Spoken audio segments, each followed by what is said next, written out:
It is a live safari, means that what you're seeing on your monitors is happening right here on Djuma and Arathusa game reserves in the Sabi Sands. And James is out bumbling around on Wendy, and he has Wium on camera with him. I think he's headed down south. I think I just heard lions calling off to the west of me. But first I just want to check all along the western boundary of Djuma and see if we can follow up on young Madiba.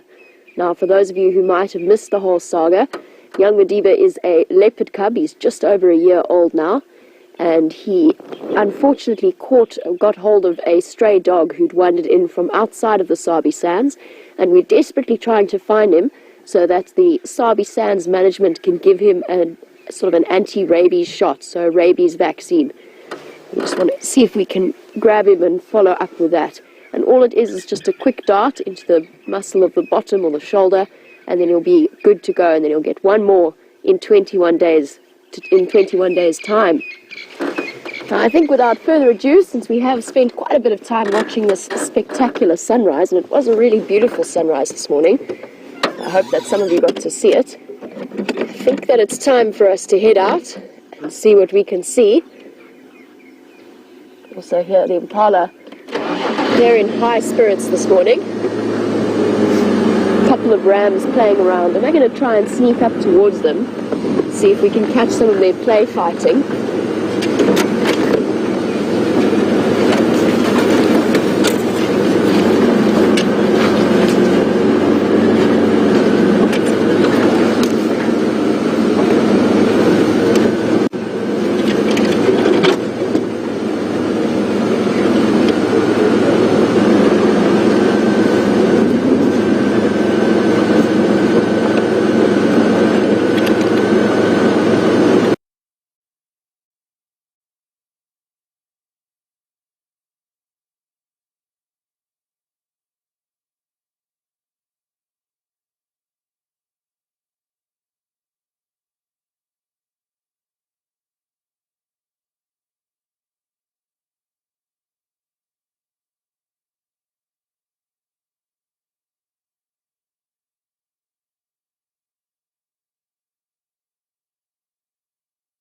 Is going to be blazing hot despite my dire predictions.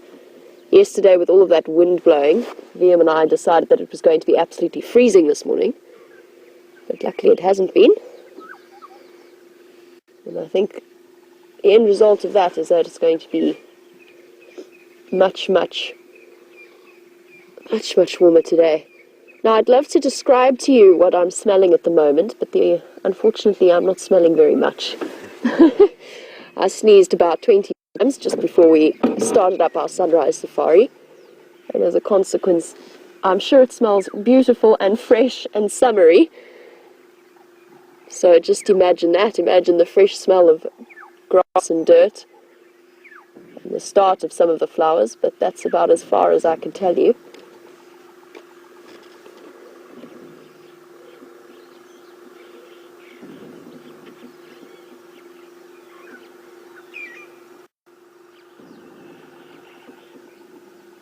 Oh, and those impala are looking really beautiful in this morning light. But unfortunately we have a job to do and we're going to have to leave them. Well, not unfortunately, actually, it's quite exciting. Now, I said that I was going to go and look for young Madiba, and Lindsay, you were wondering if it has been confirmed whether or not that dog had rabies. So for those of you who might have missed it, once he was seen to have caught the stray dog, he was chased off the kill and the dog was taken to Ornisterpoort, which is a veterinary hospital as well as the sort of the veterinary school in Pretoria, and it was tested. But no, Lindsay, the results haven't come back. It's just that the Sabi Sands management have decided to take a preemptive approach to just looking after him, and it is just a better safe than sorry scenario, because the longer you leave it, the more difficult it becomes to actually inoculate against rabies. So they just want to get it done regardless of whether the dog has rabies or not. I would say it's unlikely. I don't think it looked like that dog had rabies, but you just never know. Sometimes they don't show symptoms, and we'll just have to wait and see. But for now, the Sabi Sands just want to dart him. To hyena. To hyena? Where?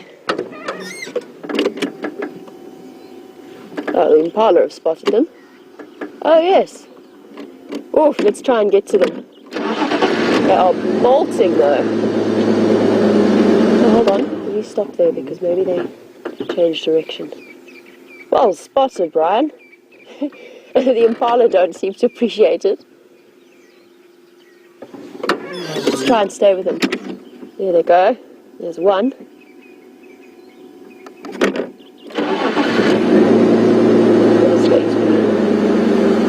Tricky? Sure. I wonder what's happening there.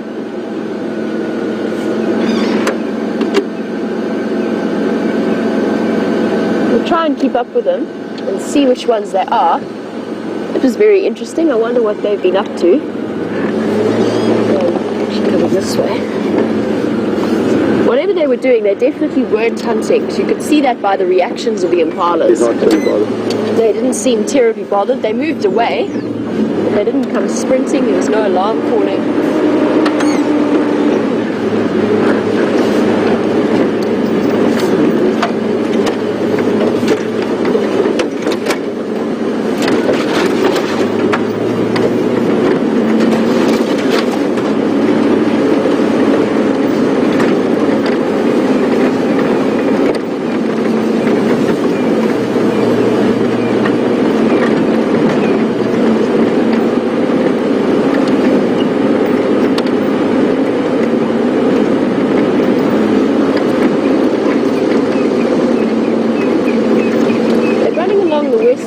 Quarantine,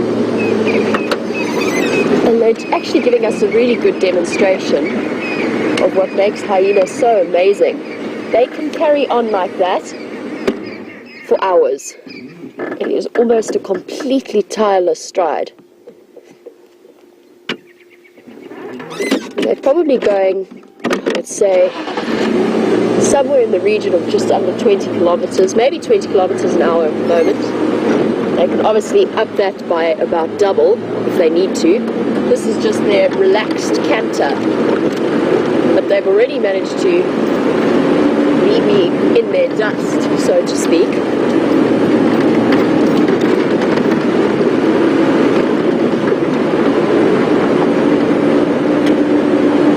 I wonder what this is about and where they're off to. They're heading in the direction of the old hyena den, but I doubt it's to do or that they're going to head that way.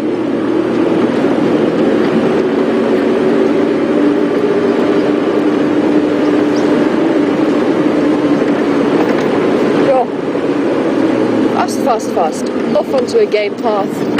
I know this game path, they use it a lot. I've followed them along here before.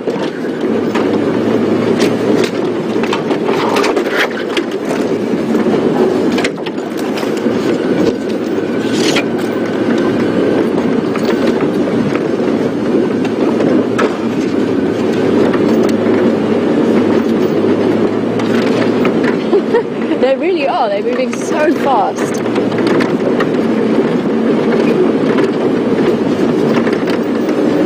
Good job, Bryan.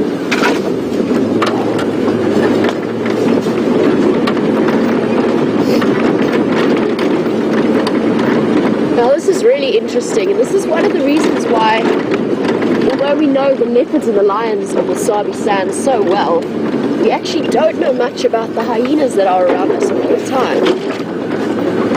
And that's because they cover distances like this. You don't really find hyenas sleeping or lying down unless you're at a den site. Oh my word, I think we're going to lose them.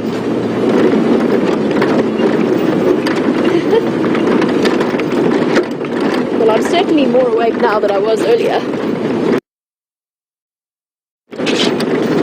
Cutting straight through the block towards Philemon's cut line.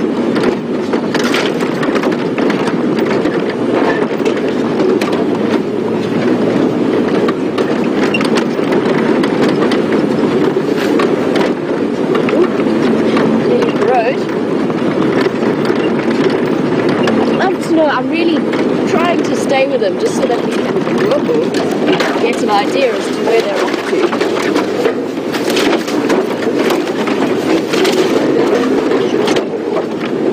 Oh, down Philemon's dip.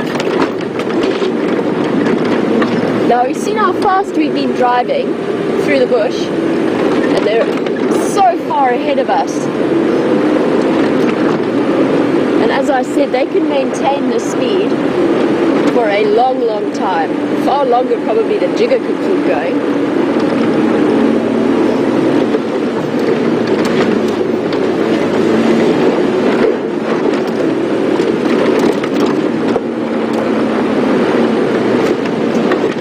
Here we go, we're right at the entrance to the old hyena den. We'll stop here just so we can have a look at how fast they're moving. Isn't this interesting? Slowing down slightly.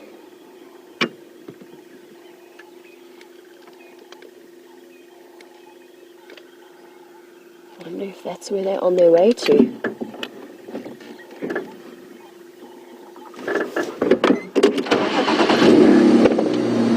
Okay, let's catch up with them in case we lose them.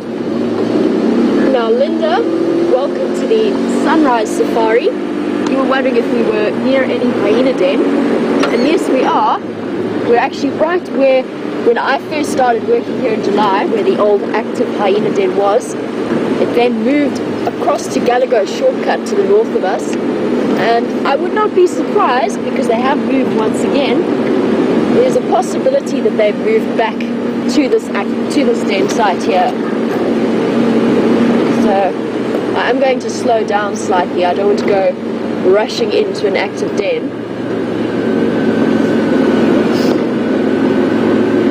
Now, unfortunately, if they don't stop here, it's going to be a bit more tricky to stay with them. And it doesn't look like they're going to. There's also no evidence of hyena at the den. It's not fresh.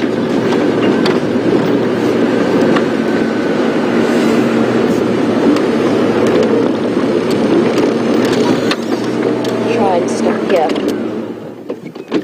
Now, although I would love to follow them and see where they're going to go, I cannot go crashing through the bush after them, not in this thick block. First of all, we wouldn't be able to keep up with them, but we'd also actually probably scare them with all of the crashing and the bagging.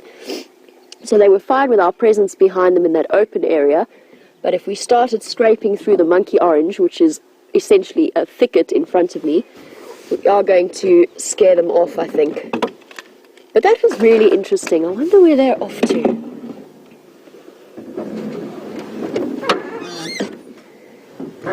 Well, that was a really, really exciting way and a very unexpected way to start the morning. So well done, Bryan, for spotting those spotted hyenas dashing across the screen.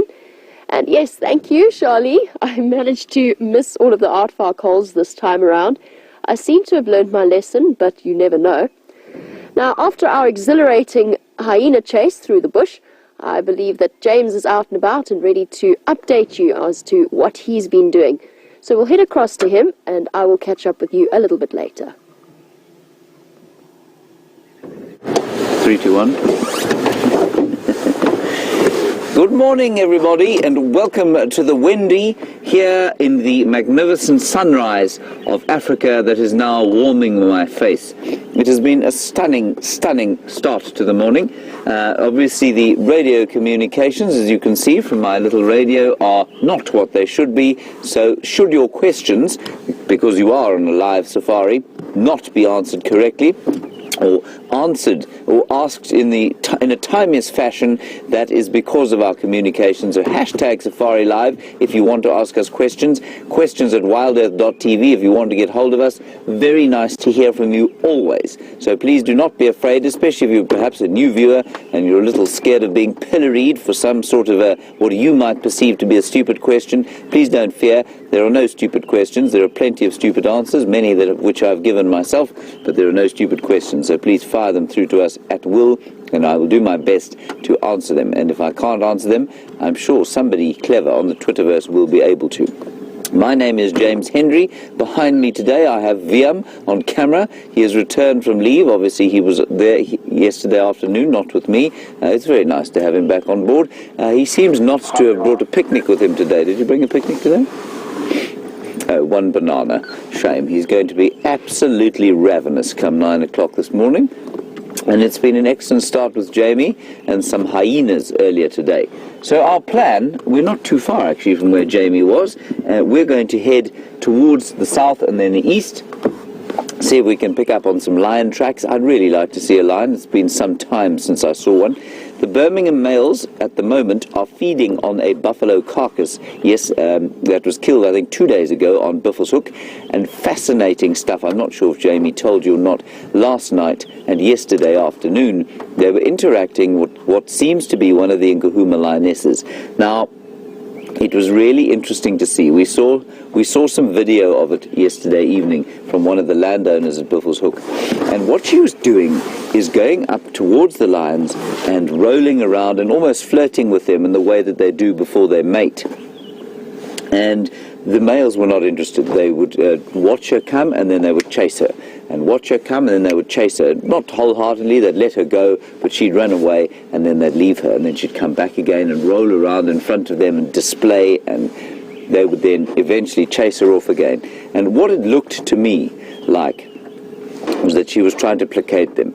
She was trying desperately to get into their good books, and that seems to be the way these things happen. So she is trying to avoid any further conflict with the Birmingham males, and obviously there has been a huge amount of conflict. They've killed 3 of the lionesses from that pride since I've been here, so a bit distressing in that way. But that's what we think's going on. I don't know where the rest of the pride is, we don't know where Junior is, we don't know where the young lioness is. So it's all rather interesting. So I think without further ado, it's going to be a hot one today. We're going to head off towards the east of the property and see if we can't find some other lion tracks coming in. You see that hat change, yeah? It was a very skilled hat change that avoided my boiled spot being obvious. Now there's no lion tracks coming onto the reserve at the moment, but as always it's a beautiful fresh morning when nobody's been driving around, which means that we have the tracks to ourselves, which is a wonderful way to be. Now that sound that you can hear is the game drive radio, and that I'm afraid is going to be in live communication with us today, so I'm sorry about that. It may disturb the peace slightly, but it is very important to our task. On we go without further ado. I think it's going to be very warm today. I woke up this morning without the normal chill of the dawn, certainly nothing like it was yesterday.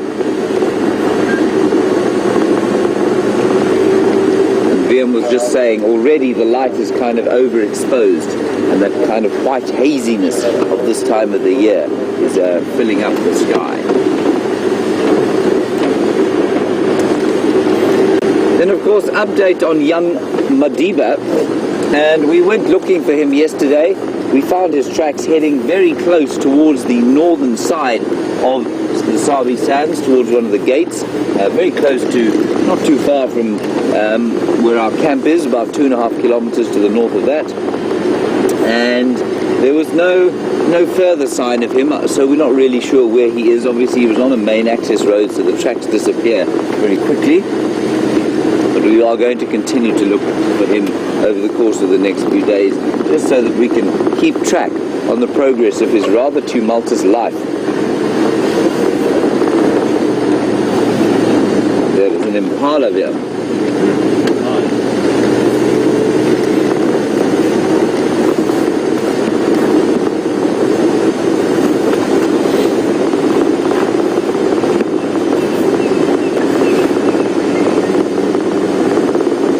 So Mary in Michigan, as we look at that impala where there's lots of dust, beautiful dust there, you want to know, I mentioned the other day that there was a second mating season for impala, and you want to know if that's why the males would be fighting. You just look over at that one there, who's now turned his face from us because he's nasty. Look at his face there, Marianne. I think the dust in the air here and that slight injury to his face, I don't know if you can see it, just under his eye he's got some marking. I think that's from a fight. Marianne, I think that's exactly what's going on. The reason they're fighting is because of the secondary breeding season. It's a very, it's not as nearly as distinct. Can you see that injury there, Marianne? It's not nearly as distinct as the May breeding. Look at the beautiful colours. Gee, that's lovely. Not nearly as distinct as the May breeding, but it does happen round about now, and I think that's exactly why you'll see one or two of the males fighting. Stunning, Wium. Very artistic. In a lovely way, that new grass, that precious new grass, is shining in the light of this marvellous dawn.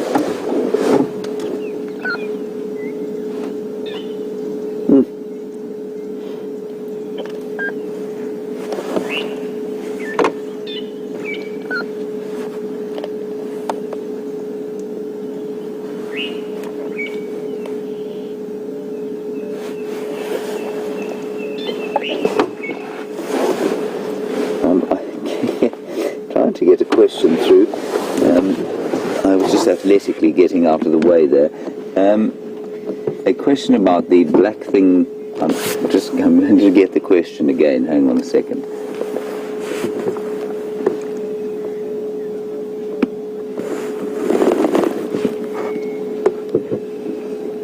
Oh, there we go. Okay. So a question about the black gland on the fetlock joint.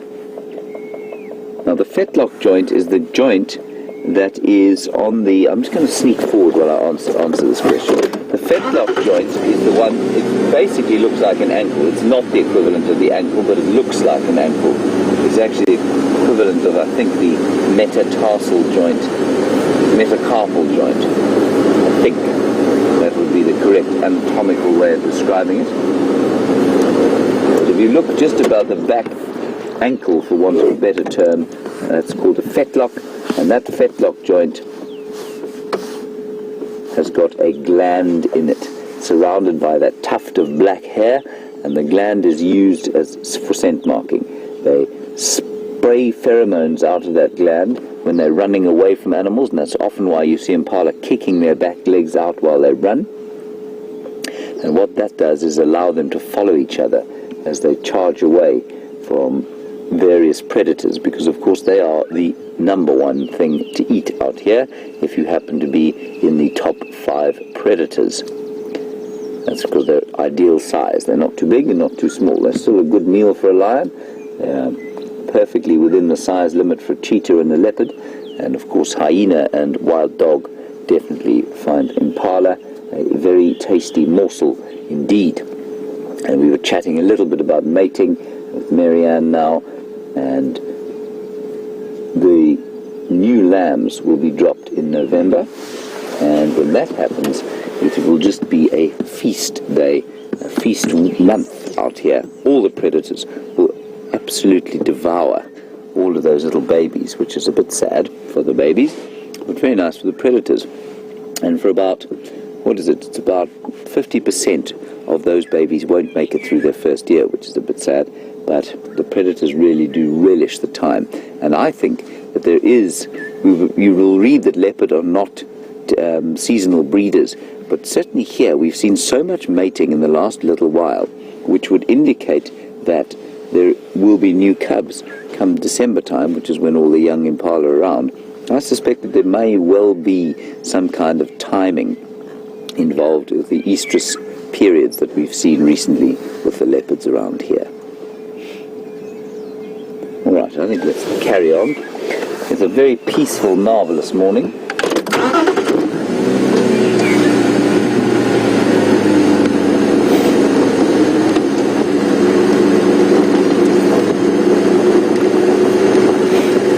And Anna-Marie, you have very correctly surmised or picked up that despite the fact that we have had that new rain and it has been most appreciated, it's now almost 2 weeks, no it's not, it's about a week and a half ago, 10 days ago that we had that rain, and all the dust stopped and everything became crispy and clear, and you say you can now start to see dust starting to build again. Anna-Marie, you're absolutely right. It will start to get dusty, and you know, if we don't get further rains, which is, well, I mean, those rains that we had were pretty early and pretty unlikely. If we don't have further rains, then what's going to happen is that it will become very dry and dusty again. just pulled off the road to get out of the way of another game drive vehicle. There we go. It's from Arathusa. We'll now get back onto the road, Wium.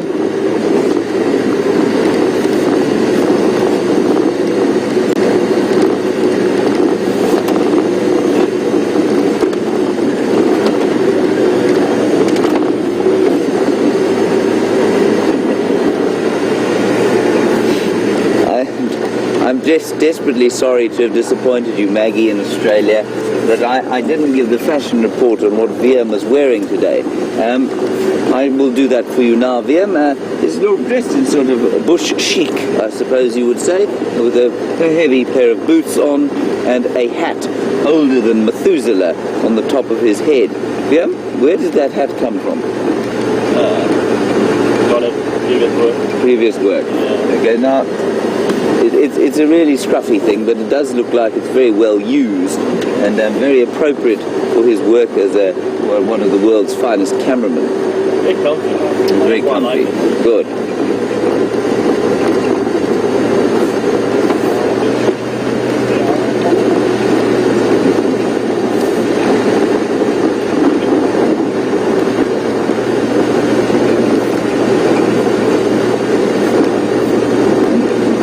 Ranga, you're absolutely correct that when I lose my handheld radio, I will need something to point with. It's very convenient having this, and I mean, like I said yesterday, it's good for beating cameramen if they misbehave or eat too much on drive. No, I promise I won't hit you, don't worry. Well, I might. Cameramen can't feel pain. Okay. Cameramen apparently can't feel pain, so that's good. But X-Ranga, I will be most pleased to have proper communications back rather than this pointy thing, although it is quite fun to poke at things. Makes me feel authoritative.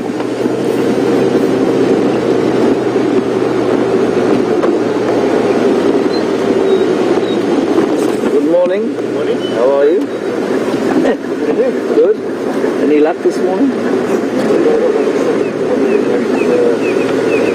Okay, good. Thanks. Bye-bye. Enjoy your drive. That was a fellow from Nkoro Lodge. His name, for the life of me, I cannot remember. It's not because he is a forgettable person, it's because I am forgetful. I have met him once before, racking my brains now. Now, Nkoro Lodge is one of the game lodges that is around here, obviously, otherwise he wouldn't be here. And it's just further to the east. It's the most easterly lodge before you hit the Great Kruger National Park. And just in case you were wondering, when I say that we hit the boundary of the Kruger National Park, there is no fence between us and the Kruger, so we are part of what's known as the Greater Kruger National Park. And the Kruger National Park itself is also not fenced out of the Gomerazoo Reserve in Zimbabwe and the Limpopo, I think it's called the Limpopo National Park in Mozambique.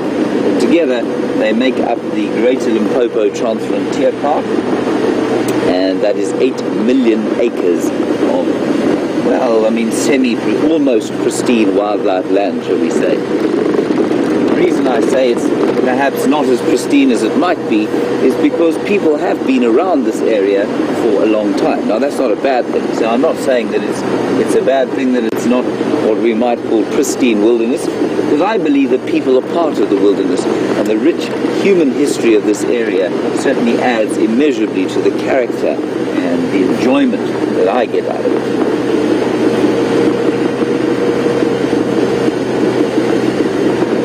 The distressing thing, of course, about the Nkoro driver coming this way is that he's come all the way from the east, and therefore there are probably no lion tracks coming onto the reserve from the east. Well, certainly from the south.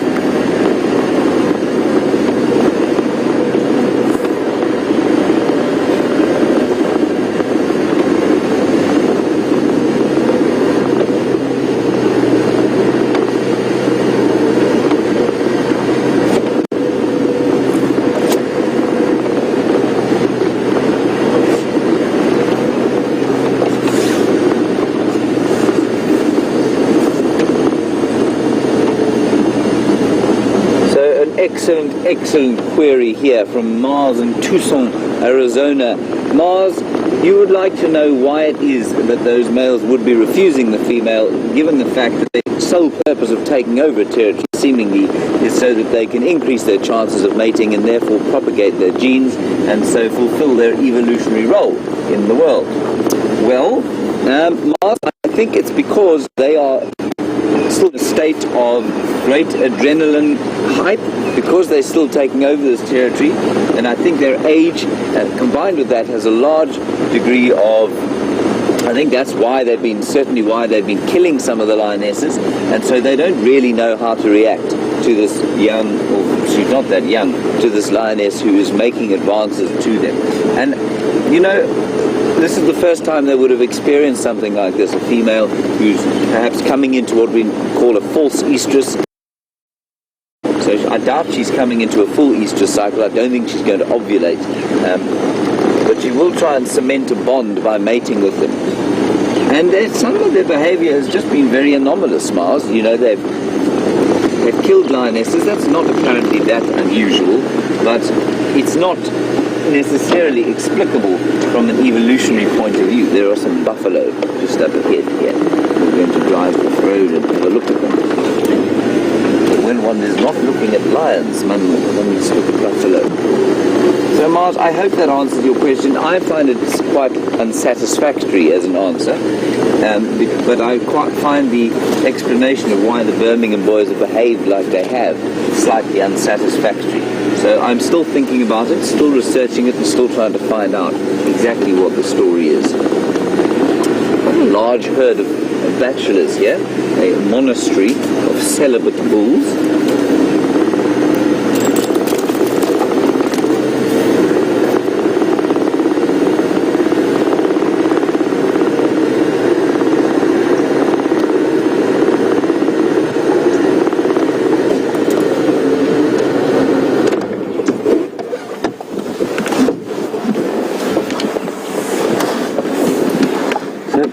Terry in Santa Ana, while we look at these fairly magnificent buffalo bulls here, you want to know, would there be fighting amongst the Birmingham boys over mating rights?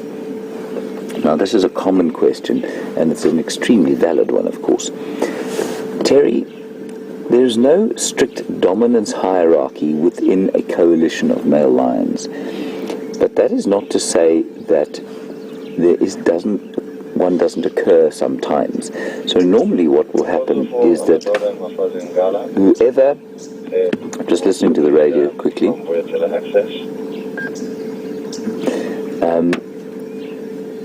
so Terry, normally what happens is that whoever starts to mate first in a coalition will continue to mate until the estrus cycle is complete. That's normally what happens. They don't fight over mating opportunities. That said, there is a hierarchy based purely on size and possibly also on testosterone levels.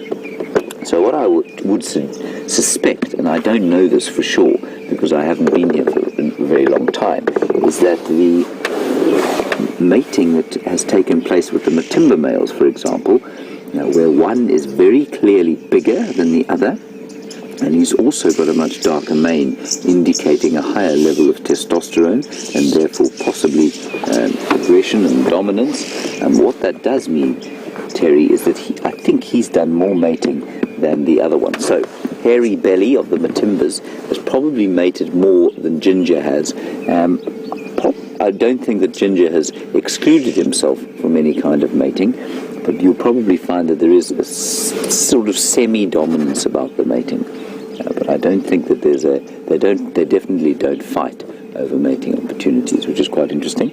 And there doesn't seem to be cases of multi-paternity, as far as we know, where different cubs in a litter have different fathers, because what tends to happen is that a lioness will mate with a male, and until that estrus cycle is finished, she won't mate with another one.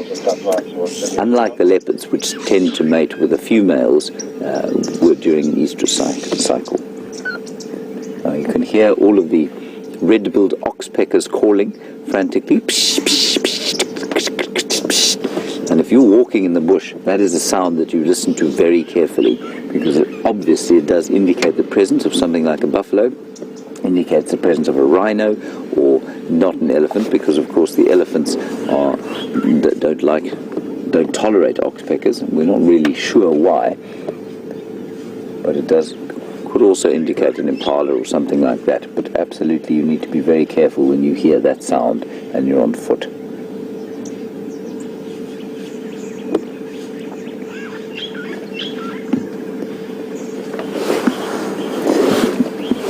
Lovely wildebeest. I think you're on that buffalo there with the big boss on his head. Anyway, the buffalo here, you can see the difference in their horns, and you can see the one there has got a big helmet on top of his head. That helmet from which the horns grow is called a boss, and the boss is a great skull protector. It's a skull cap, and it takes the brunt of any fighting that occurs between the bulls, and they do fight quite a lot when they're in the herd. The aggression displayed over mating opportunities is well, I mean, it's quite terrifying at times. And then compare it now with this old bull here, who looks to be almost on his last legs. You can see his boss has been worn away from years of fighting and scratching his head on the base, or often of combretum trees, which gives them that sort of red colour on the top of the bust. Look at him, he's a wizened old boy, isn't he? He's got a big injury on his back. And he's got a nasty injury, yes. Well spotted them. Now look at the oxpeckers. Anybody who thinks an oxpecker is purely helpful towards an animal, that their relationship is symbiotic entirely, there you can see it is clearly not. That oxpecker will purposely keep that wound open so that he can eat out the blood from the wound. They eat ticks not because they like ticks, they eat ticks because they like the blood that the ticks have sucked out of the buffalo.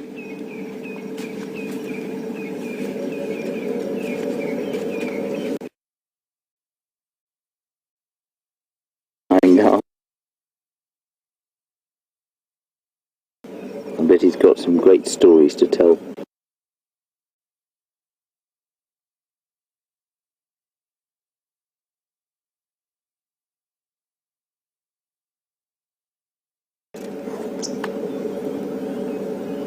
The oxpeckers are also having a go at his undercarriage, which, if he takes a step forward, unfortunately it's hidden a bit by the only stick in sight. I'm just going to push the clutch in and see if we're not going to move. But his testicles are quite badly injured. Let's see if he moves his foot. Ooh, wonderful. This is a stunning sighting. Well done. I'm just going to move very slightly back because it's actually quite interesting to see the injury there.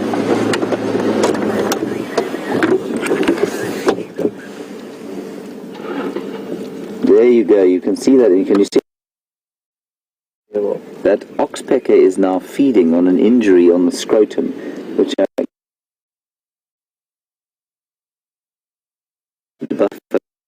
see that his scrotum is almost atrophied, and that's a function of his age. That's not uncommon at all.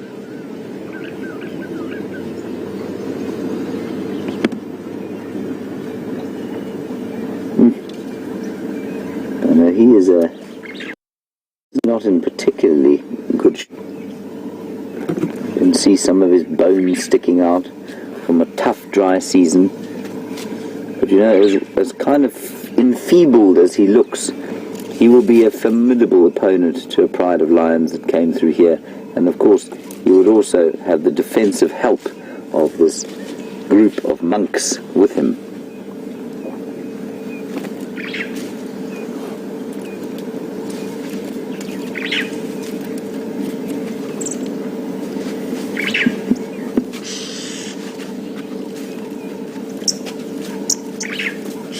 Beautiful.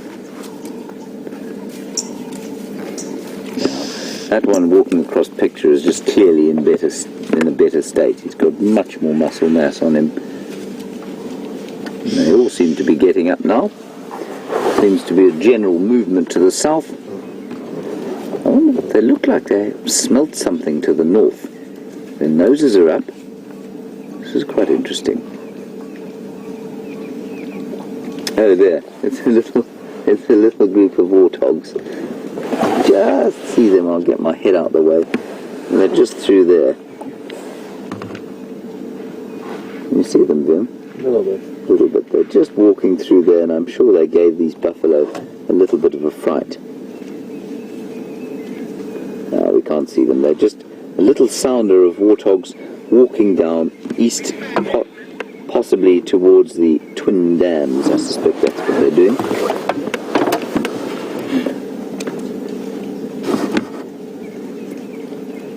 Okay.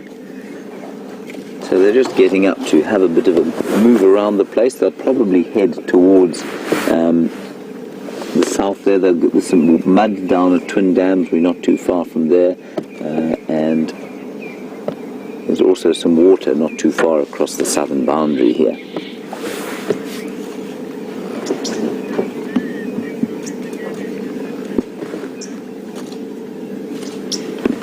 And a question about oxpeckers, which we were watching, and you can see them. They do keep wounds open. They do keep wounds open. They do enjoy. What can I say? They do enjoy bits and pieces of sort of exposed flesh. That's what they like. And Anna Marie, you want to know: are they the only birds that will eat blood in South Africa?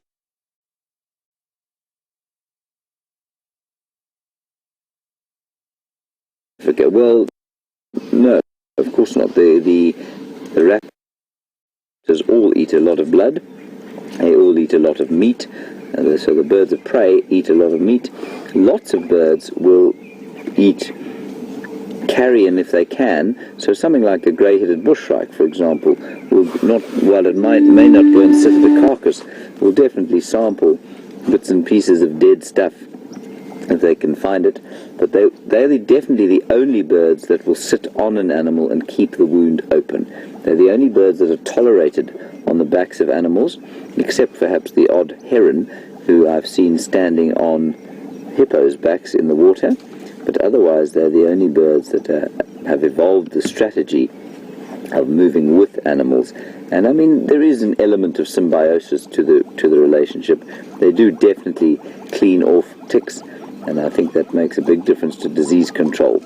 The caveat, of course, or the payment that the animals have to pay is that if there is an injury, these oxpeckers will keep it open.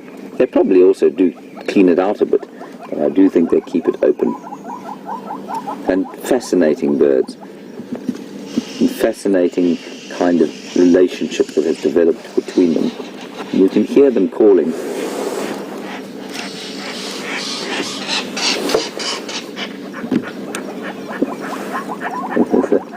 There's a lilac-breasted roller just behind us. He's just gone flying into the tree there. And they're all shouting and screaming at each other now as the spring approaches, trying to attract females, having territorial disputes. I wonder if they don't have a nest in this tree.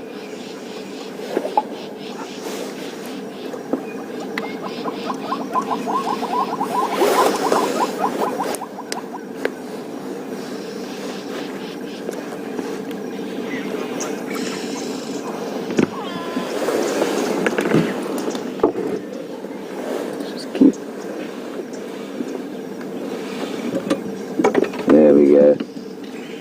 And then the question, of course, is begged as to what caused that injury to the buffalo.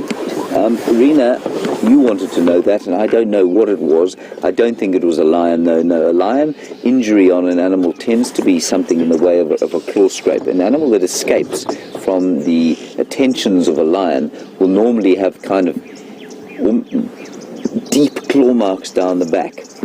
They're running away, a lion will jump on the back and stick the claws into the back end, and if it gets kicked off, there will normally be some ripping. Now that injury on the buffalo, of course, is in the sort of shoulder region, just behind the shoulder. And I don't know what would have made that. It could well have just been some kind of an ectoparasite that managed to get through the skin like a tick bite or a whole host of ticks. Maybe a thorn that initially opened it up, but I don't think it was a lion. May even have been another buffalo, you know, if they were having a bit of a fight and he got hooked there. It's quite possible that it was another buffalo. Right, we're going to drive off along here, gently towards Twin Dams, and see if we can't get another view of them. Otherwise, we'll carry on.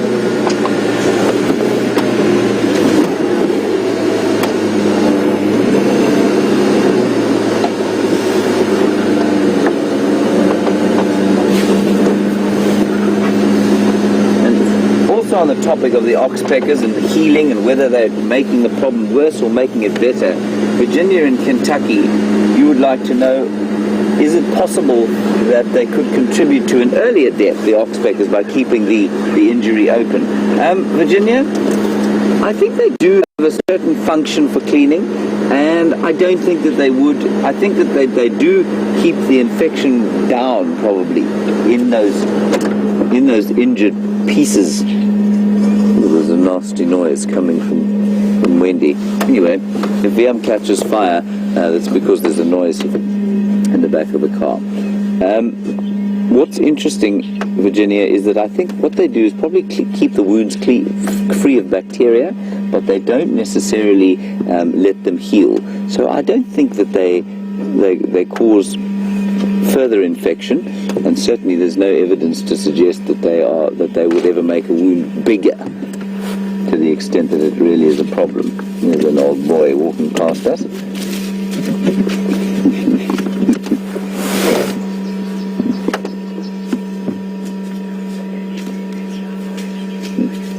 Marvellous.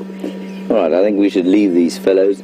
They are, of course, Wium's favourite animal, aren't they, Wium? Lovely. We'll pop across to Jamie. She's got some tracks to show you, and we'll head on and see what else we can find, and see you just a little bit later.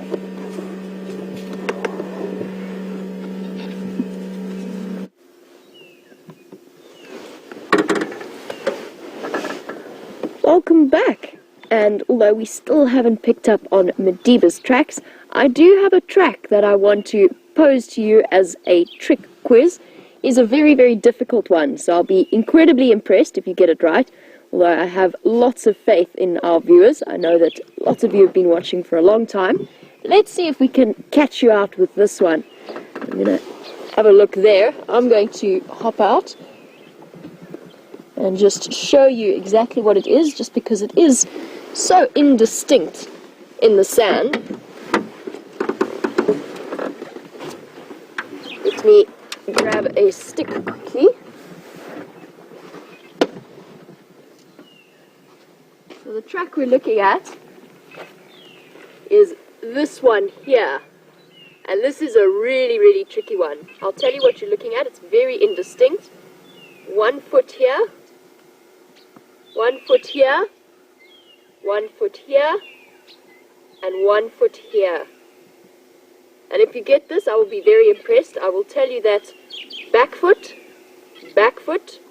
front feet. And if you can picture what it is that moves like that, then you'll get it straight away.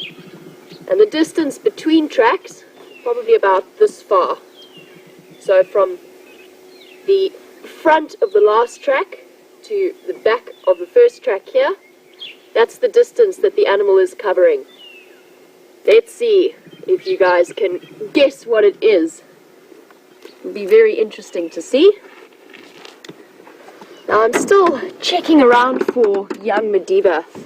I'm very curious to see what he's been up to.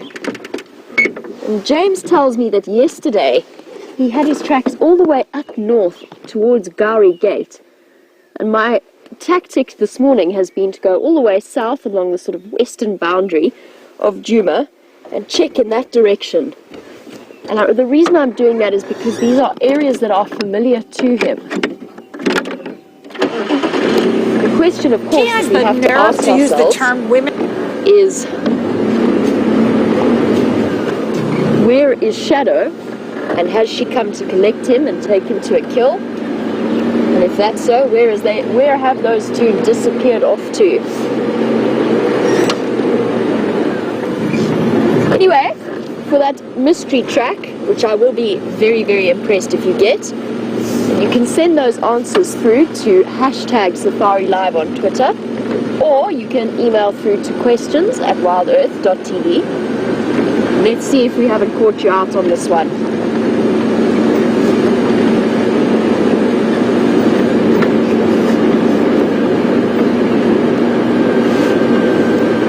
Now, Bryan and myself, after we lost those hyena disappearing south into the block, we did try to follow up. We looped all the way around to see if maybe they'd popped out of Treehouse Dam for a drink. Just really curious as to what goes through their heads. And as I said before, we know so little about hyenas in comparison to the way that we know the individual lions and the individual leopards. And that sighting was a perfect example of why that is. It is so difficult to really stay with hyenas as they move through, unless you happen to find them sleeping in the bush, which doesn't happen often. Or, of course, the best way is to go across to a den site. And unfortunately, the den site that was on Gallagher Shortcut has moved, and we've yet to relocate it. It's going to require quite a bit of time on foot. And Monica, you were wondering why it is that hyenas move their den sites the way that they do. And there's a couple of reasons. The largest one is that if you get a group of animals like that, in terms of hygiene, I'm trying to put this delicately, but let's just say that they're not the cleanest of creatures. They also bring bits of the kill back, especially with older cubs, as those dens do have. So a chance for those cubs to start supplementing their diet with solid food. Now you can imagine the parasite, the fly build-up, the maggot build-up. It just gets to the point where it is no longer sanitary living conditions for them, and it's time to move. It also becomes very pungent, I'm not joking about that, which of course increases their chance of other predators like lions attracting their attention, which they don't want to do. They want to stay under the radar. And that's the main reason. But then things can happen, sort of once-off events. Maybe an elephant herd comes through and pushes over trees over their access path, or one of the tunnels collapses, or there's a pride of lions just very close to the den, and they just decide, you know what, it's safer to move. And they'll reuse den sites over and over, and they'll have a sort of set system of rotation, but you never know exactly which den they're going to go to. Now apparently, when the den was moved, luckily one of the guides actually saw the mother moving the youngest cub, so the tiny little cub, and Aubrey saw him moving west from that den site. So somewhere around Aubrey's Road or Sandy Patch, there's a good chance that the den is there.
The viewers never failed to surprise me.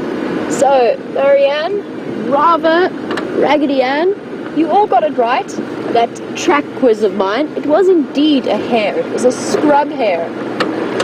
And that was a really tricky one, so well done, because I didn't expect that. well, at least expected you to have to think about it for a little bit longer. But very, very good. And what typically is a giveaway with hare tracks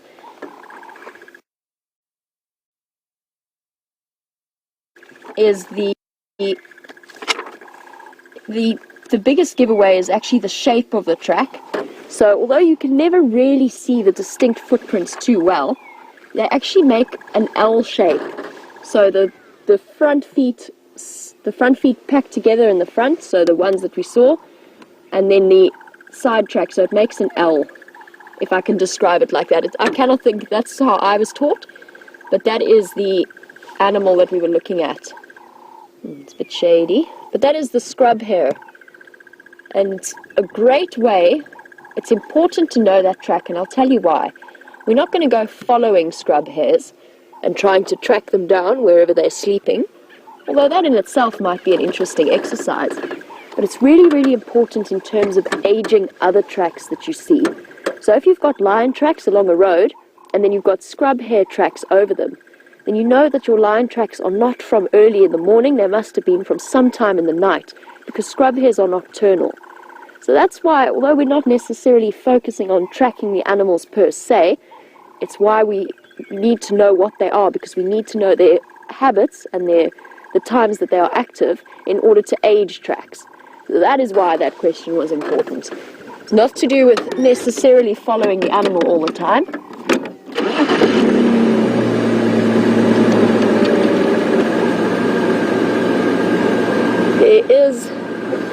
There are a couple of birds calling. There is the work harder sound of the Cape turtle dove.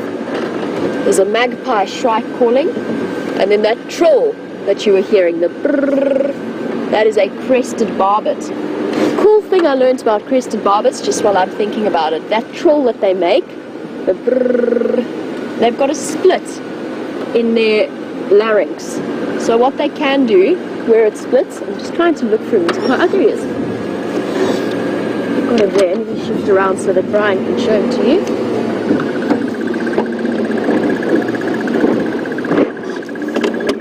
Stop there.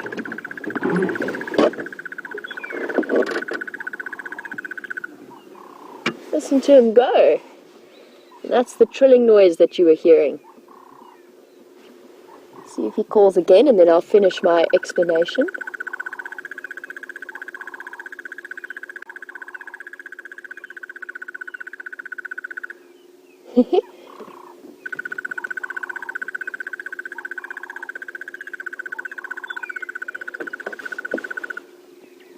Now, this is not the best looking crested barbet I've ever seen. He's a bit scruffy, a little bit dirty. Might be puffed up because it's cold, although I don't think so. It's not terribly chilly.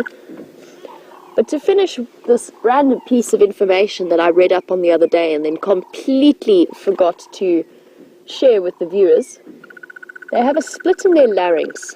So what they can do is they can blow air out and produce that trill whilst still breathing in. Similar to the technique that, say, the didgeridoo players utilize, that sort of, what's it called, circular breathing. They can circular breathe, so they can sustain that trill for much more extended periods of time. So it's not just a lung full of air producing that sound. Here's the second one. Looks to me in slightly better shape.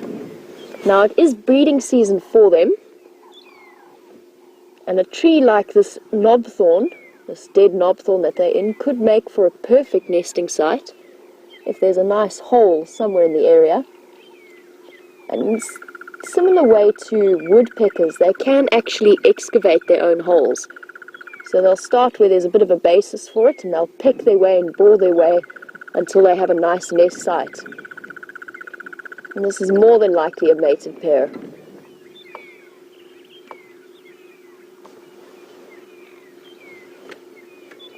Very nice. Definitely worth stopping and seeing what's out there and just listening to the sounds around us.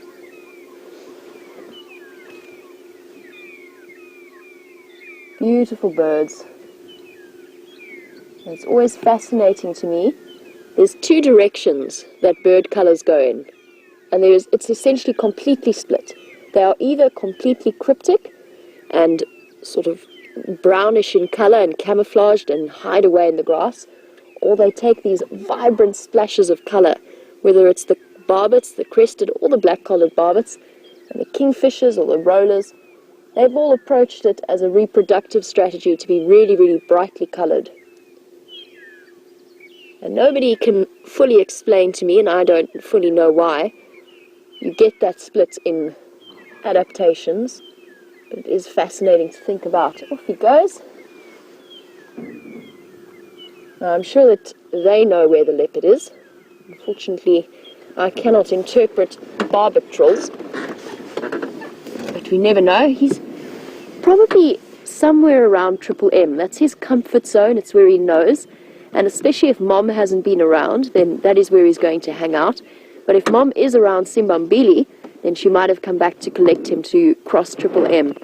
And I think that's our plan. Let's go and check out what's happening there. I also want to see if I can get an update from the guides at Arathusa as to which lions we're calling this morning.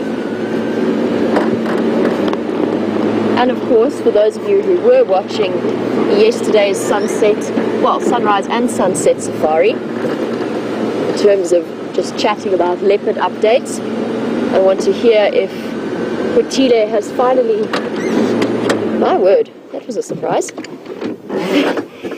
Just stop for a moment. That's, I think, the first time I've ever seen a big group of male kudu out in the open like that. I know that it's right into the sun, but I don't want to startle them. And we've actually got the most spectacular bulls.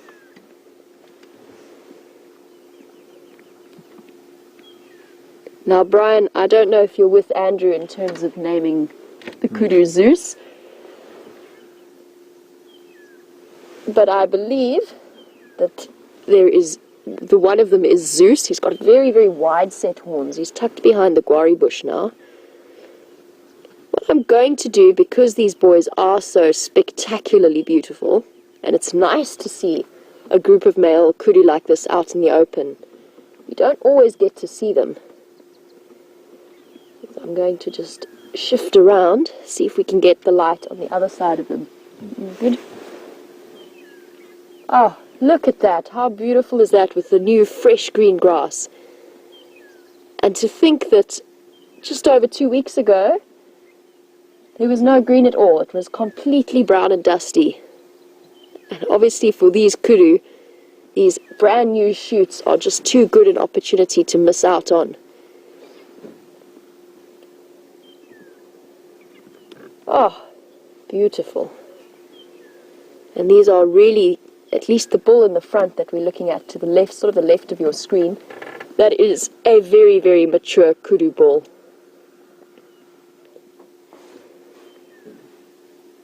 Okay. I think let's try and loop them and see if we can get the sun on the other side so we can really get a look at them in detail and have a look at their horns. Sure. There is so much beauty around here, and it's around every corner. And that's the wonderful thing about these live safaris, is that you never know what you're going to find. From a crested barbet to there's about 5 male kudu, and 3 of them are very mature. They've reached those sort of 3 twists in the horns.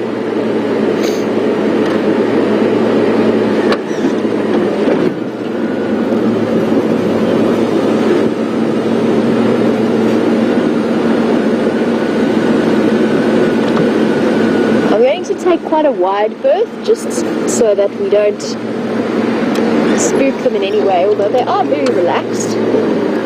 But I'm going to just loop around the other side.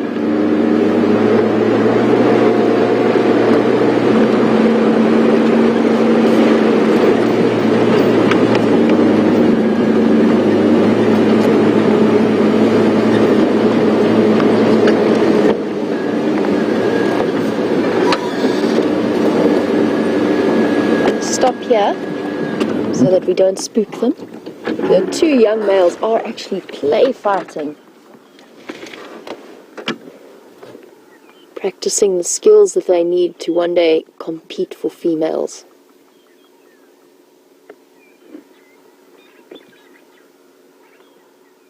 I'm going to be quiet for a moment. Oh, I was going to let you listen to the sounds of their horns. But they've decided to stop. Now, play fights like these are completely relaxed. There's no danger to the individuals. But for the older kudus, when they do start competing for mating opportunities, they can actually get stuck together, and I've heard of lots and lots of cases where they've been linked together by those spiral horns and they actually can't get out of it. And there have been lots of recorded cases of kudu dying in this way. And what I want to do now, since they have moved into thicker bush, is to just try and get a view of Zeus. Because I have a theory that his wide-set horns are probably a massive advantage, or possibly a disadvantage. In terms of getting stuck, he probably wouldn't, but he also then leaves himself vulnerable to attack in the middle of his head, or to damage to the middle of his head. He's just coming through. Let's get him in a nice position so we can see him. Zeus is unique to me because I've never seen a kudu with such wide-set horns. He's going to cross the road. He's got a spectacular set of horns. They're really, really long, but they're almost, I don't know, they're almost stretched out in a strange way. And that's just a genetic fluke.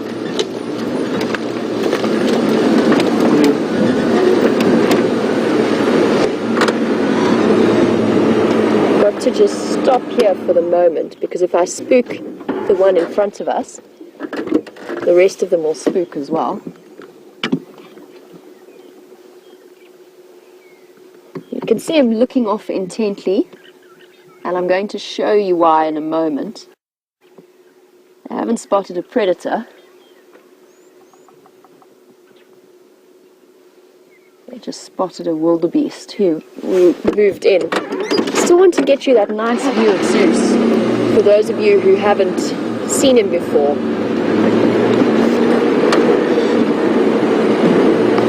I think he's going to carry on into the block. There we go, that's him, isn't it? Yes. There we go.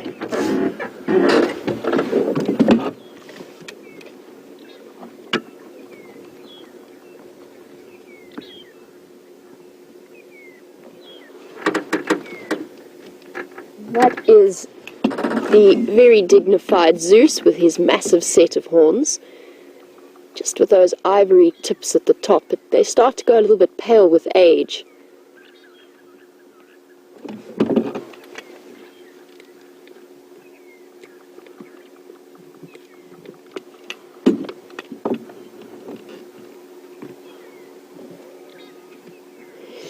Now, those massive horns, Jennifer, you were wondering whether or not it's true that the kudu horns never stop growing. And that is absolutely correct. They will continue to grow throughout their lives. It will, obviously the fastest time of growth is in their first 4 years as the horns develop. And then it slowly decreases in growing speed, but they will continue to grow throughout their lives, just like elephant tusks. And that is bone. So just imagine how heavy those horns must be, and that's why those males have that thick, powerfully set neck. Because there's probably, I'm just thinking about it, it's probably 6 or 7 kilograms on their, in terms of their whole skull and the weight of those horns, and they're long. So you can imagine the strength that's needed to even just dip your head down with all of that weight. Solid bone with a keratin sheath around it. Really are quite incredible when you think of them like that. And I have heard, although it's not confirmed, it's a theory that I've heard about, that male kudus, if they do die a natural death, it is because they are struggling to actually maintain the weight of their horns as they start to reach their old age. So really, really interesting. I want to just loop backwards. Now that our kudu have moved off into the gori bushes, let's see if we can get that wildebeest as well. He seems to have settled down.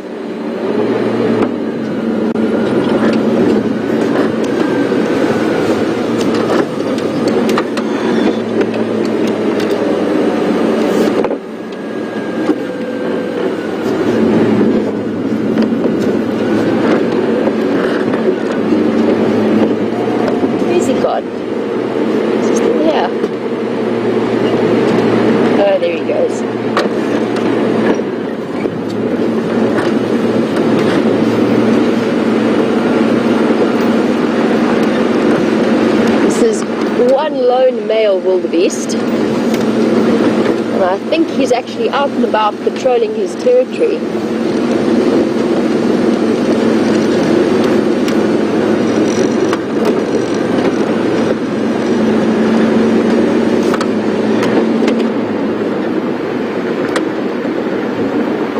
And unlike the kudu, he's feeling just a little bit shy. Oh, he stopped there. Oh, awesome.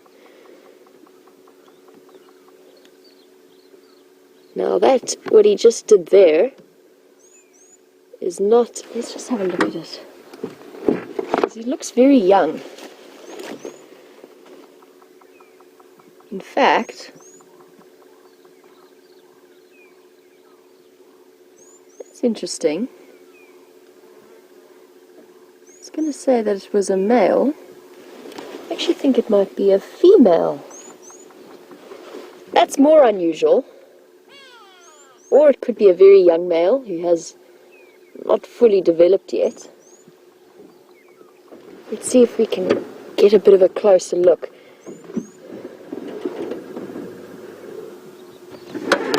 Because that movement that the wildebeest was doing, where it was digging, it's not actually digging, it's scent marking.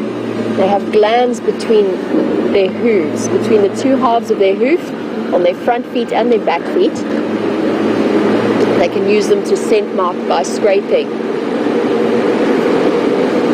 And typically in wildebeest tracks, interestingly enough, you can tell male from female tracks just purely from that scraping action. I think this might just be a young male. It must be. It would be very, very unusual to have a female moving through an area and scraping around. Feeling very camera shy this morning, this wildebeest.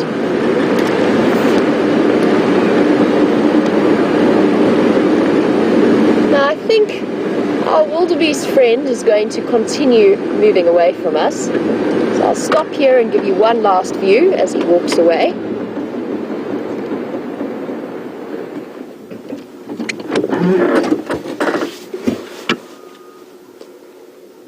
And very, very nice to see.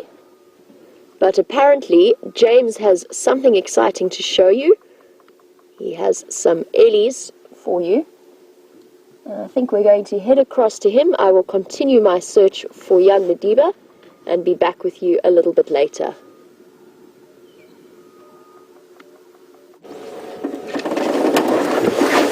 Hello everybody, welcome back to Wendy. Behind me is an elephant. And a whole herd of them sitting down, grazing through this drainage line area here, where the vegetation is green and verdant and delicious. Well, not really just yet. It is turning that way after the wonderful rains we had last week. Looks like a fairly spread out herd. Probably the same one. Brent had a big one around here 2 days ago. And I think that's the same lot. And I mean, they really are extensively spread out. Wium, can you perhaps give a wide-ranging view of them all dotted about the place there? I can see one at least sort of 300 meters away, well, 200 meters away, across the dip. Can you see that? Yeah, very far. Too far? No, never. Okay. And they're very relaxed, which is wonderful, just enjoying what is turning into quite a warm morning.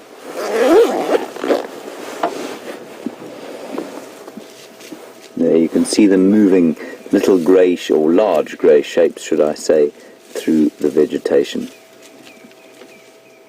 very comfortable to be split up and spread out amongst this area. Now, let's see what this chap in front of us, not that one, is eating. I suspect that what he's eating are little pieces of Xerophyta retinervis, or the baboon's tail. I'm just going to retrieve my powerful binoculars. Now he's eating strychnos. Look at that, isn't that wonderful? We've seen a lot of the strychnos eating in the last few days.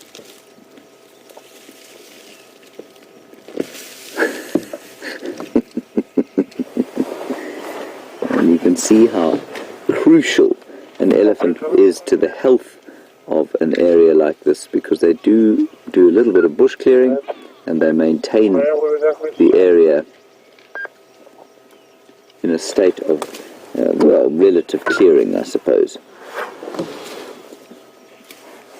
I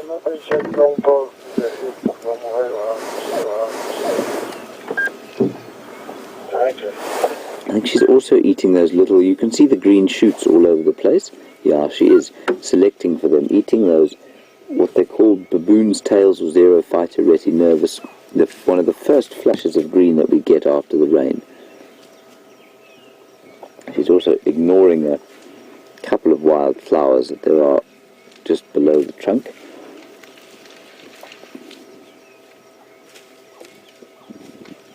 It's a very, very peaceful sighting here.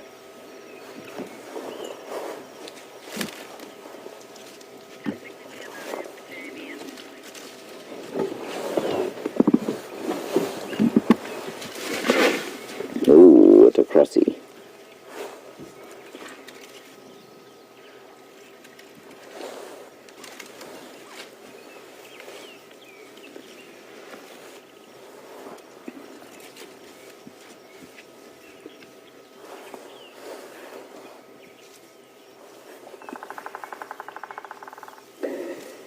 Can you hear that? The wonderful sound of a bearded woodpecker doing their territorial call. Wonderful to hear.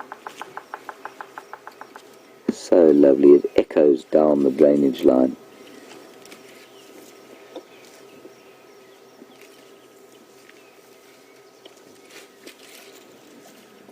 Look at this now. Wonderfully confiding elephant, eating the new leaves of the baboon's tail. This is fantastic. She's going to get so close we're going to run out of space here. Wonderful.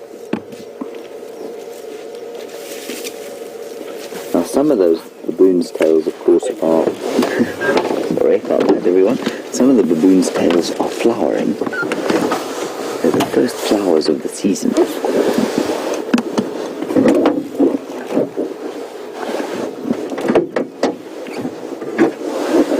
I mean, you can see how close he or she is. I think this is a young bull, no more than 1 meter away from the car.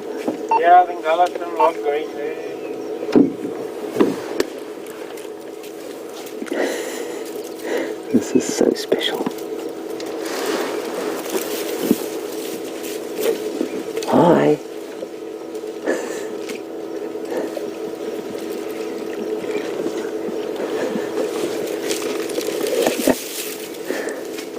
Smell and didn't like what he smelled.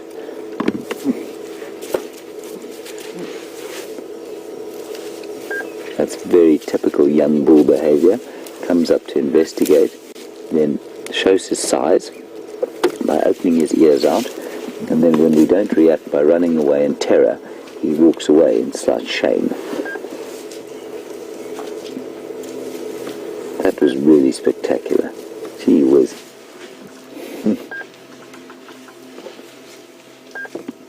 So these will be the young bulls on the fringes of the herd. They're the ones who are just trying to assert a little bit of independence from their parents or from their mothers and aunts and sisters. I'm going to sneak a little bit forward into this clearing then. Let's just see if we can't get a slightly better view of them coming through the drainage line here.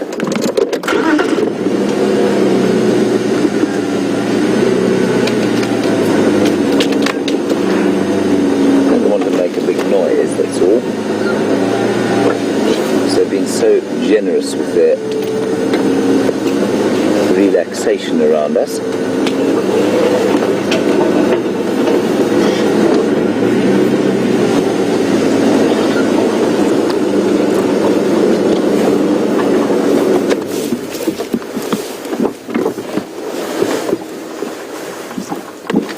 Lovely. Sue in San Francisco, you've obviously been really impressed by the way these elephants are using their trunks to pull out individual leaves from these baboon's tail plants, and it is really impressive. And as you correctly ask, does it take some time for them to learn to use their trunks? Absolutely it does, Sue. You know, there are over 100,000 different muscle and nerve fibers in a trunk like that, and they are not easy to learn to use. So an elephant is born with a trunk that is almost useless. And by the time they wean, at around 2 years, they're able to use the trunk pretty dexterously. I think it takes another year or so before it's quite as functional as the one in front of us is. It's just scratching his bottom there on the tree.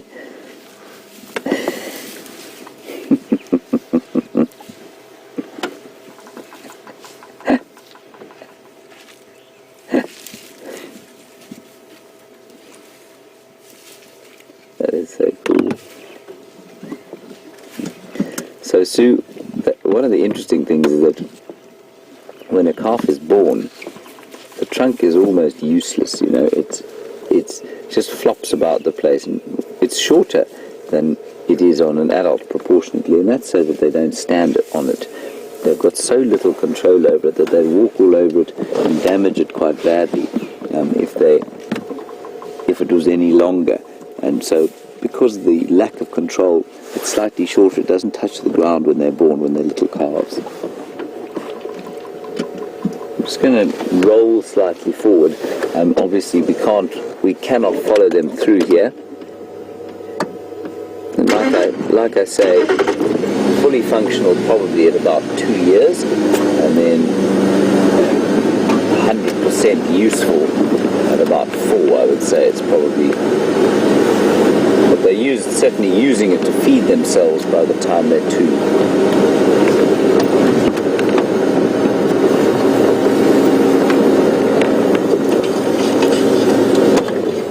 Now we're not going to be able to get too much of a better view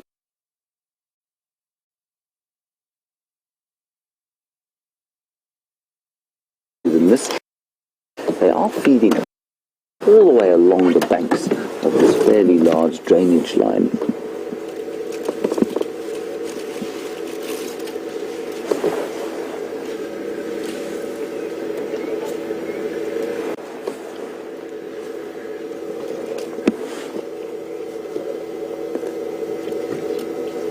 And it always amazes me, you know, they're feeding along the banks of a drainage line here that you and I would consider quite difficult to get up and down.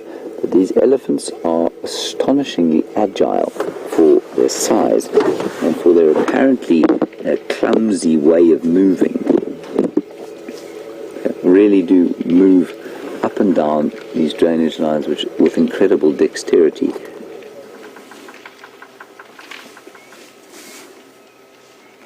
I'm sorry, we can't get a slightly better view of that one. It looks like he's about to go down into the drainage line. I'll try and roll a little bit forward again. Not much rolling when you're off-road here.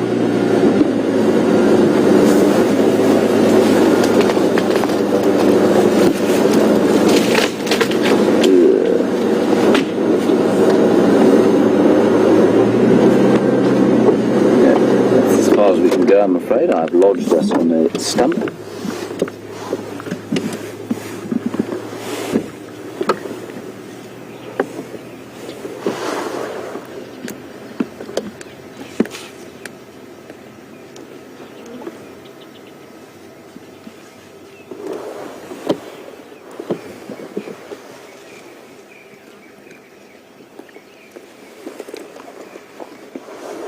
you were just watching this bull who's now sort of not very confidingly hiding behind this Ziziphus mucronata tree or buffalo thorn. And Nora, you want to know if any other elephant has ever reached a trunk into a car that I've been sitting in.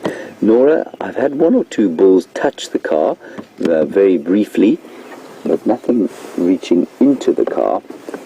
I try and avoid getting into a situation where that can be possible. Sometimes it's difficult to avoid, but ideally we try and avoid that sort of thing.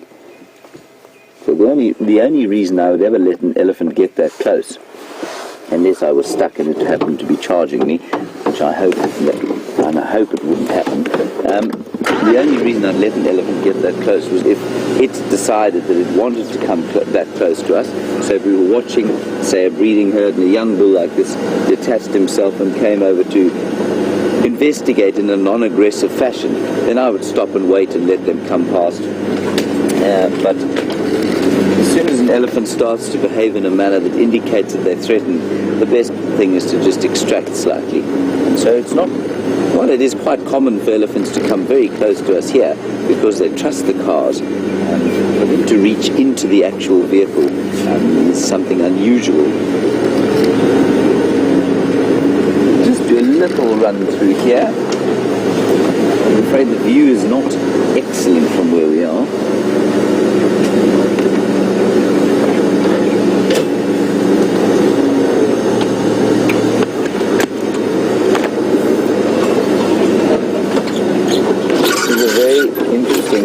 Question as we're looking at young bulls here, two young bulls, neither of whom are anything close to full size yet. And John, you'd like to know at what age they achieve full size. John, they never achieve full size. An elephant grows until the day it dies, which is quite interesting. Obviously they slow down growing quite a lot, but they do keep growing until they die. And very old elephants obviously don't grow very much, and they probably lose quite a lot of mass because their muscles will perhaps start to atrophy. But a big bull probably reaches his top mass at about 45 to 50 years.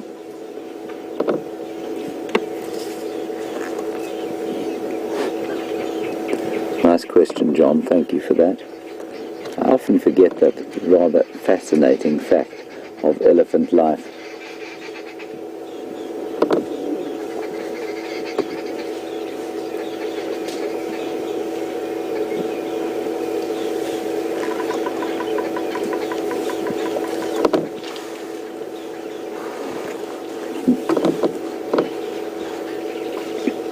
Now, you can see these elephants eating, you can hear them eating, and if you spend any time with elephants, you notice that they just do eating, basically. That's what they do all the time, to try and keep their bodies moving, to try and maintain the energy balance required for such a vast mass. And Rachel, you'd like to know how much they eat in pounds. Rachel, it does depend on the elephant, of course. A big bull will probably eat up to 250 kilograms of food a day, so that's obviously an enormous amount of food. They've done tests on, I think the major tests were done on a 10-year-old cow a while back, and she, I think, ate about 150 kilograms of food a day and produced in excess of 75 kilograms of dung a day, so that was quite something. So their dung is obviously a huge thing, but I think a big bull, 6-ton bull, would eat about 250 kilos, so if you multiply that by 2.2, we get to about 600 pounds of food a day for an adult bull elephant. So that is a huge, huge amount of food for a big animal. And if you can imagine the effect that they have on the ecology of an area, all of them knocking about, eating that amount of food.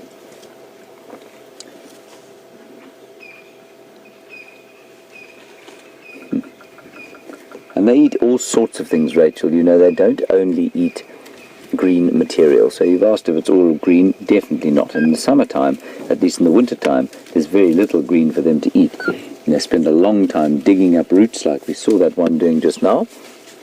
Digging up the roots and breaking bark and eating dry seed pods on the ground. And then when there are fruits, they will eat a lot of fruit. And if there is green vegetation, obviously they will select for that. That elephant now is eating something called a jackalberry tree, and he's eating the new flushed leaves. There's just a lovely, lovely atmosphere around here of complete peace as they feed along this drainage line.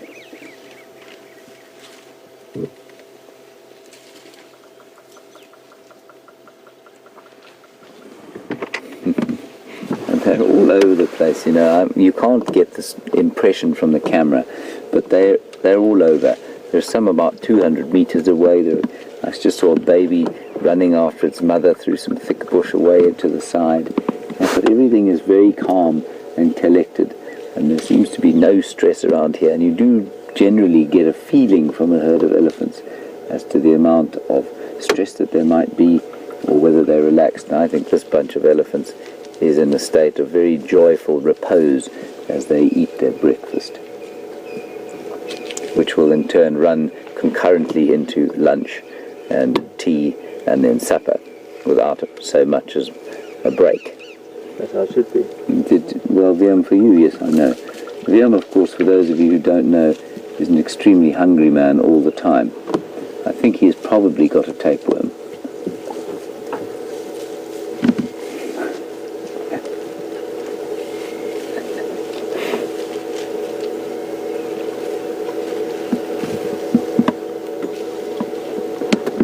It's a wonderful day. The birds are calling, singing away. Elephants are feeding in peace. The woodpeckers are pecking at the trees. And Wium is going to eat his banana shortly. Looking at it. You're looking at it.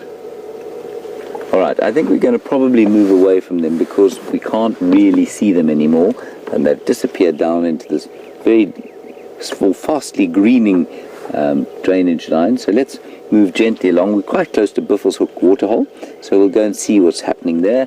And I'd also like to try and show you, I know Brent showed you one the other day, but I'll try and show you again one of these flowers, the Xerophyta retinervus flowers, beautiful lily-like flower that comes out of these baboon's tails that the elephant was so readily devouring.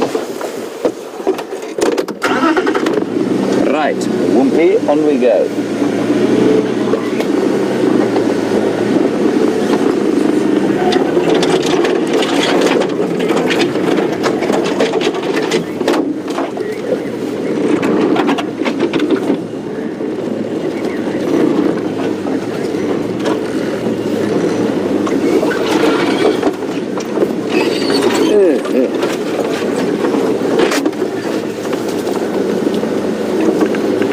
Sorry about all the noise, everybody, but this is strychnos vegetation. Monkey orange trees like this one to our left-hand side does tend to scrape and make a nasty noise. You can see how it is designed. And old Eugene, who lives in the tin shack below the Gari repeater, had a bit of an issue last week, or 2 weeks ago. He was cut by one of these trees as he was helping Jamie get out of, or Brent or somebody getting out. They were stuck and he was helping them get out. And he was cut by one of these trees, which, the seeds are supposed to contain strychnine and the fruit, but he had a very nasty effect or reaction on his arm. And it actually started to rot some of the flesh away on his arm. And so I think they probably do carry a little bit of strychnine in some of the spines as a defense. Clearly that elephant felt no ill effects as a result of the strychnine. Eugene's arm certainly did.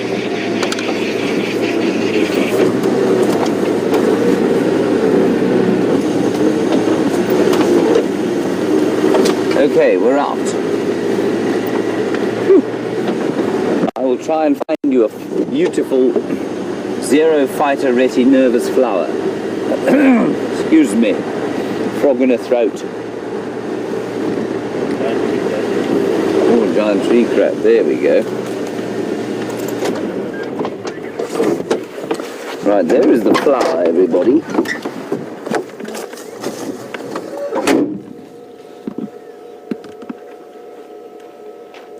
Beautiful, beautiful flower. I will now point at it with my pointing stick. Lovely purple lily-like flower, which I'm definitely not going to pick. And I just want to check if it smells of anything. I'm going to say no, and I'll tell you why. Try not to spike myself to death as I go down to the smell. It does smell. Oh, that's lovely. It's very subtle lily-like smell.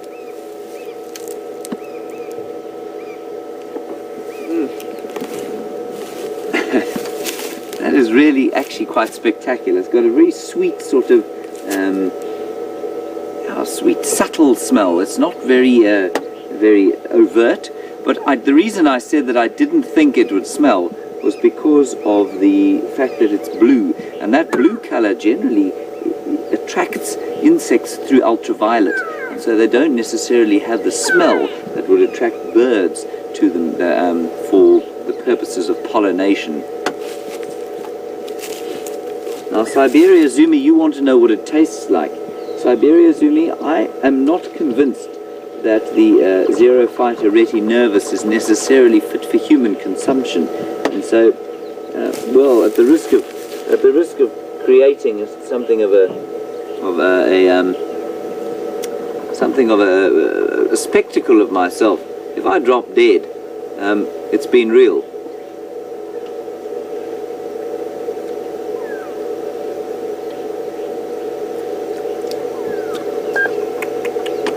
Taste of nothing on earth. Do you want to try some, Liam? No, but do you require medical assistance? I do not require medical assistance just yet, thank you. How about now? I will be fine. Right, while I see if the effects of this Xerophyta retinervis on me are hallucinogenic or perhaps affect my bowels, we're going to head across to Jamie and see what she's managed to find, and I'm going to head to Buffelshoek, and I will see you just a little bit later.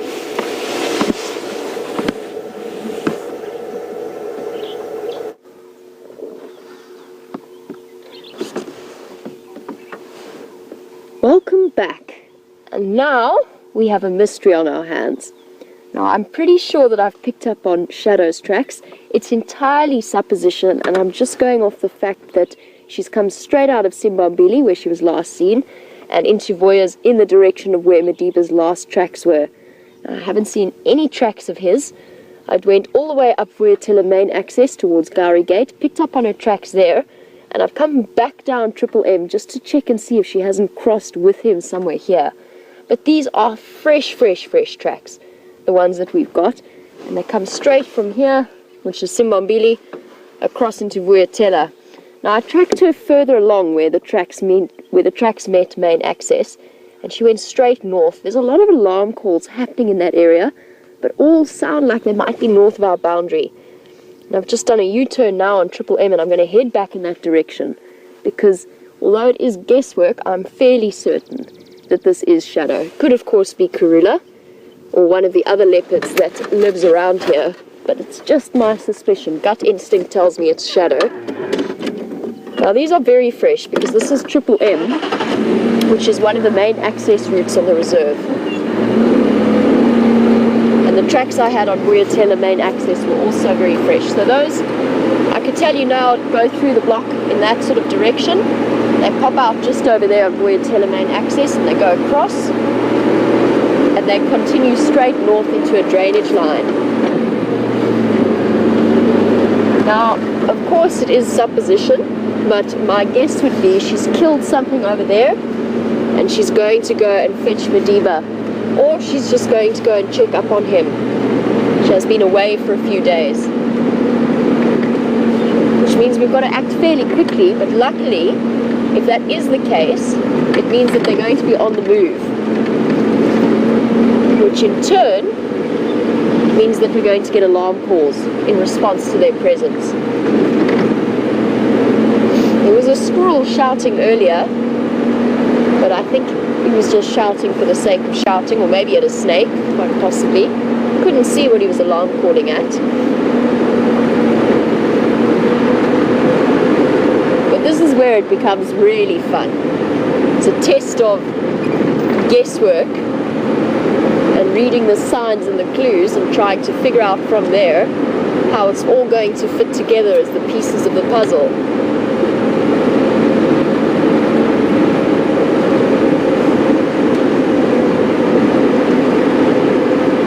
Now let me just think this through. She's crossed here, she's going into a drainage line. Where is young Madiba hiding, and why have they come so far north? It's perfect though, because the Sabi Sands management are living at Gowrie Gate, or the guys that will have to administer the anti-rabies dart. So if we do find them, they're nice and close.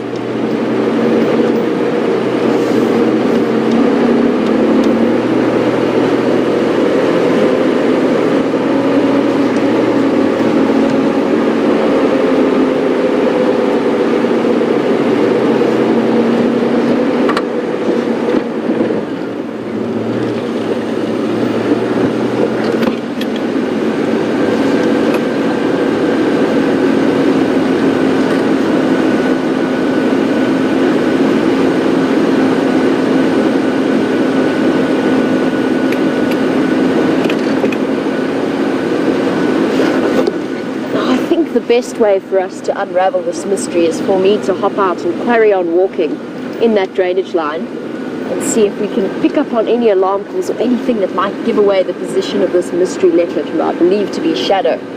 In the meantime, Scott is also out and about on foot, and I believe that he would like to catch up with you and update you as to what he's been doing. So let's head across to him, and I will catch up with you a little bit later.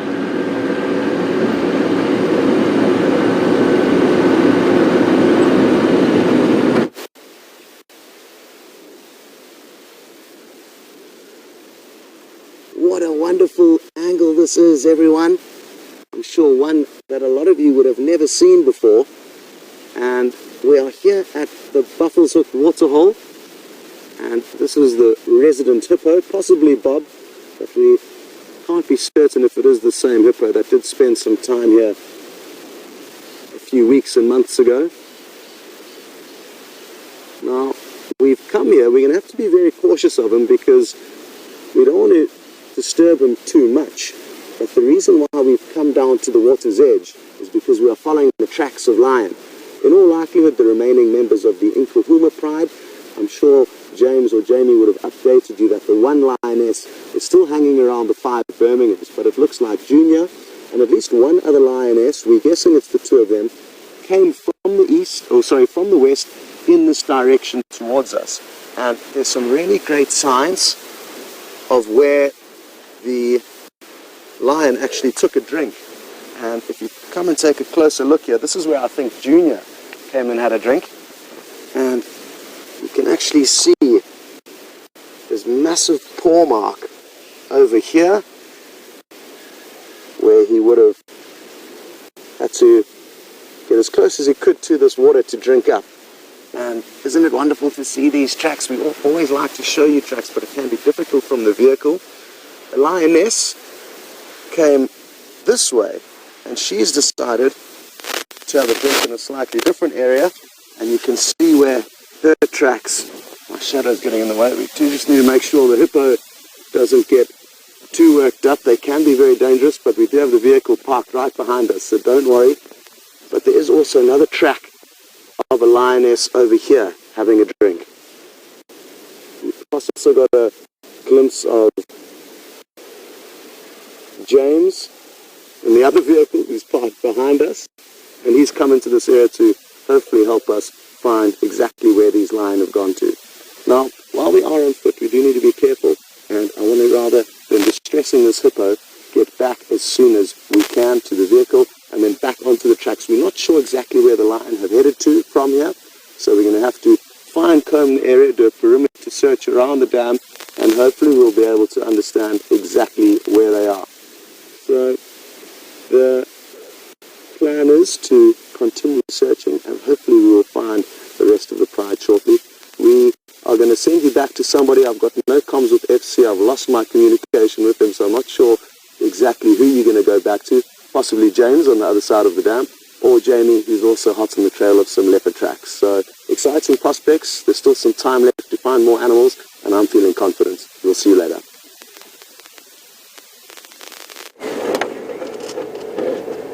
Hello everybody, welcome back to marvellous Wendy here.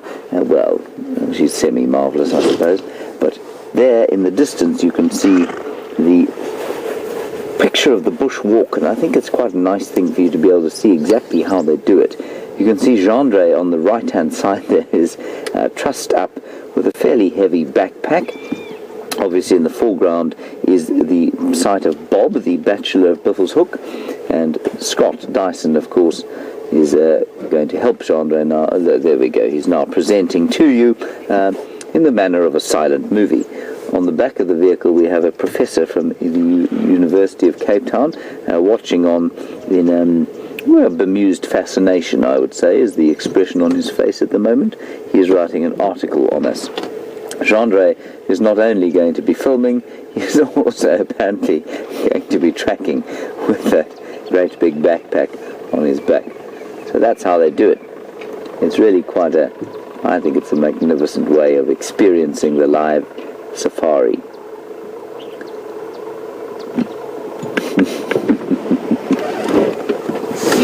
So that's a kind of a almost behind the scenes-ish, in front of the scenes-ish shot of what goes on with the bushwalk. This hippopotamus, if it's the same one, and I think it probably is, has been coming to and fro from this dam for the last few months. And I think he's a young bull, as are all of these independent chaps that you see on their own, young bulls who are not quite big enough yet to take over territories. And this is pretty good territory now, though, with the rains coming and the special grazing land that is starting to sprout all around a waterhole like this. This becomes much more prime territory, and so he may not be alone for too long. We have seen him at one stage. He seemed to have found a friend. We don't know if it was a female friend or a male friend, but he or she then disappeared after a little while, and I think because the grazing around here was pretty poor. But now after the rains we can definitely see some sprouting of grass. There we go, just coming into picture now, at the top of your picture. Alright.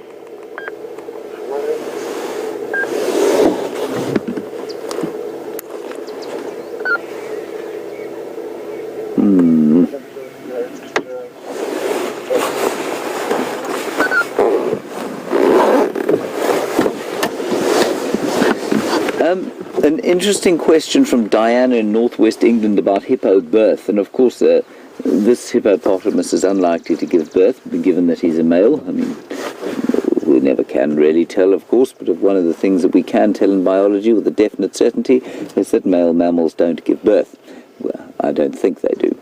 And Diana, you want to know if they give birth in the wet season or the dry season, and if in the dry season, how do they do it? How do they protect the babies?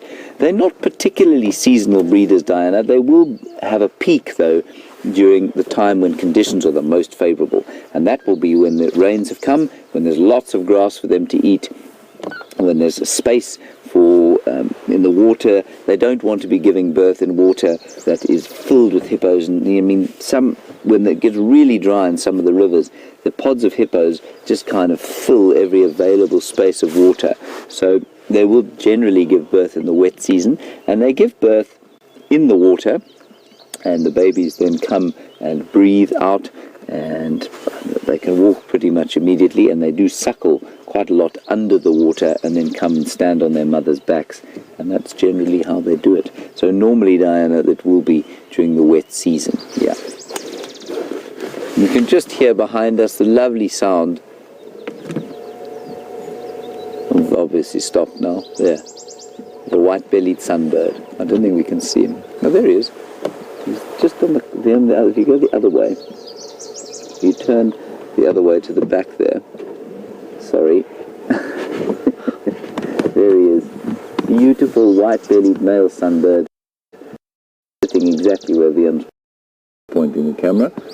And they are fascinated by all the little flowers that are starting to come out. That's why they're singing with such exuberance and joy at the nectar that they are now retrieving from all the flowers, especially in some of the combretum trees around the dam. Right, onward. See what other little spring wonders the bush has to offer us.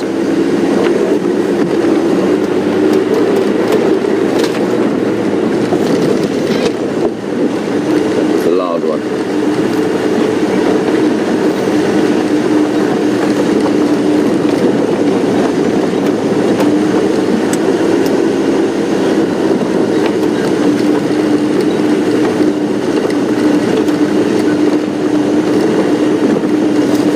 A nice question about primates from Christy Berry. Now, Christy, we don't know that we've heard from you before, so if this is your first time, thank you for taking the time out